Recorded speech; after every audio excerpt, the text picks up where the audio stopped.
Particulate nature of matter. Introduction to the particulate nature of matter.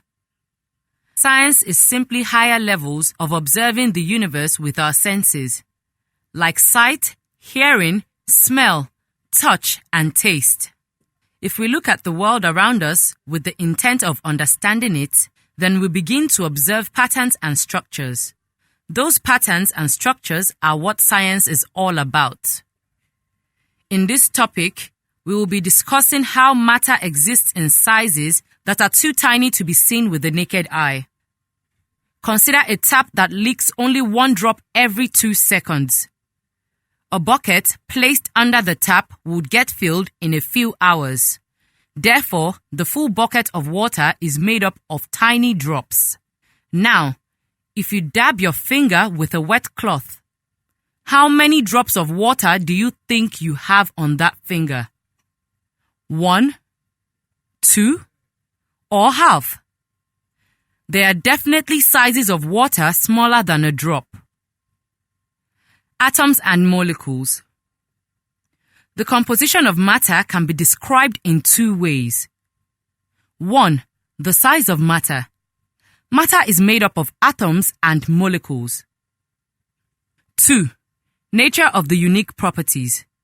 Matter is made up of chemical elements and chemical compounds. What are elements? Elements are chemically the simplest form of matter that cannot be broken down further using chemical reactions. An atom is the smallest size of an element that still retains its unique properties. Take an oxygen atom, for example. It will require a nuclear reaction, which is not a chemical reaction and a very difficult procedure, to divide it into smaller particles, but the end product would still be atoms of other elements which will also have their own unique properties. What are compounds?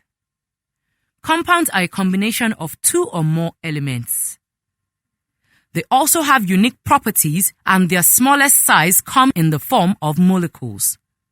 For example, water is a chemical compound made up of 2 elements, hydrogen and oxygen. Each molecule is made up of 2 hydrogen atoms and 1 oxygen atom.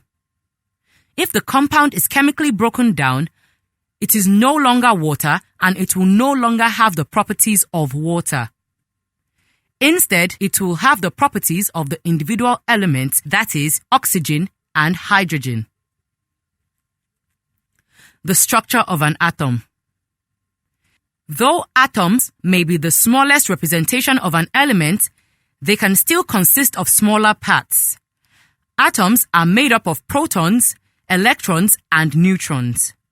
Protons and neutrons are located in the nucleus of an atom, while electrons can be found orbiting around the nucleus. Protons have a positive charge, electrons have a negative charge, and neutrons are neutral. They have no charge.